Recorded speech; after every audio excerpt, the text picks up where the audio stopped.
Very exciting. So you're my first Yeah. interviewer. I'm your interviewee. But yeah, this is it. This is like, I finally get to chat about it. I'm very excited. Well, we're so excited to talk to you about it. Now, when I heard that you were going to play the legendary lesbian Anne Lister, who is very iconic within our queer community, I couldn't wait to see what you did with the part. Yeah. You did wonderfully. You liked it? I loved it. So you've seen episode 1? Yes. Yeah. No, I loved it. Yeah.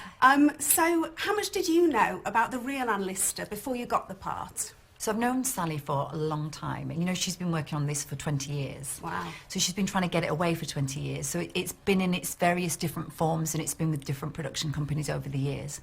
But it was never picked up. It was never the right time. So it wasn't until this version that she also felt like she knew Anne Lister, because it takes a long time to get to know Anne Lister, to get through the diaries, to get all the intricacies and the delicacies of her as a person, because she's so fascinating on so many different levels. But so about, I'd say 14, 15 years ago, and about 10 years ago, Sally had mentioned that she was writing about this woman, Anne Lister. And then she told me a bit about her, and she sounded fascinating. I knew my first agents were in Dean Clough in Halifax, in Dean Clough Mill, and so I knew of Shibden Hall. And then I didn't hear anything about it until Maxine Peake did the diaries, and I watched that, and I also watched Sue Perkins' documentary that went along with that. So that's how much I knew of Anne Lister. But it wasn't until I got the role that I really felt like I knew her, after I'd done the research. Amazing. Yeah. And then once you did get to know her, what was it that really got you excited about playing this part? What didn't get me excited? I mean, so I auditioned for the role. I got the scripts, and the scripts were pure Sally Wainwright. As in, they were funny, they were emotionally intelligent, they were heartbreaking, they were vulnerable, they were tough, they were courageous. I'm a 40-year-old woman looking for parts that are going to, that aren't going to be kind of like the mistress of, the wife of, the, you know, really kind of good, meaty, emotional roles. And I've worked with Sally lots of times before. So Anne Lister, Sally Wainwright, the scripts that I read, and then they sent me all the books that had already been written on Anne Lister. No Priest But Love, Female Fortune, so I read all those. Then they sent me someone's dissertation on Anne Lister. Then they sent me to Shibden Hall with Sally. And the more I delved into this woman, I was like, why don't we know about her?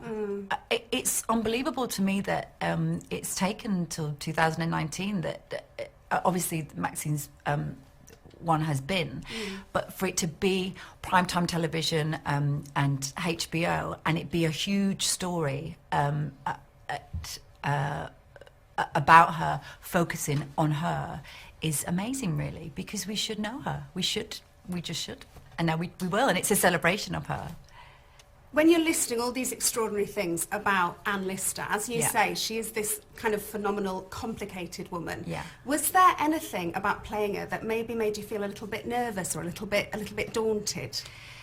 Again, everything. So at the audition, Sally said, "So I'm looking for this actor to play this woman. She is a lesbian diarist, traveller, entrepreneur, self-educator." The list just went on and on and on. And then she said, "I don't know who I'm going to get to actually play this. Anyway, do you want to read one of the scenes?" And I was like, oh, okay, no pressure. So I don't even think Sally knew who she wanted to do it. And I don't think she actually thought that she'd get someone that could actually portray Anne Lister in the way Anne Lister actually was. Since she said that, I've done a really good job, so that's good. To get the intelligence, to get the emotional complexity, to define her in the way that Sally wanted to, and also to get the complicated nature of the relationship with Anne Walker, the sexual relationship, and also the coming out story that we needed to get for Anne Walker, and also the mental health story that was there. There was so much that I needed to kind of work on and to get into each scene. So yeah, in short, everything really, really fucking scared me about her. That's the short answer. Yeah. I was shitting myself, but the long answer was the one before.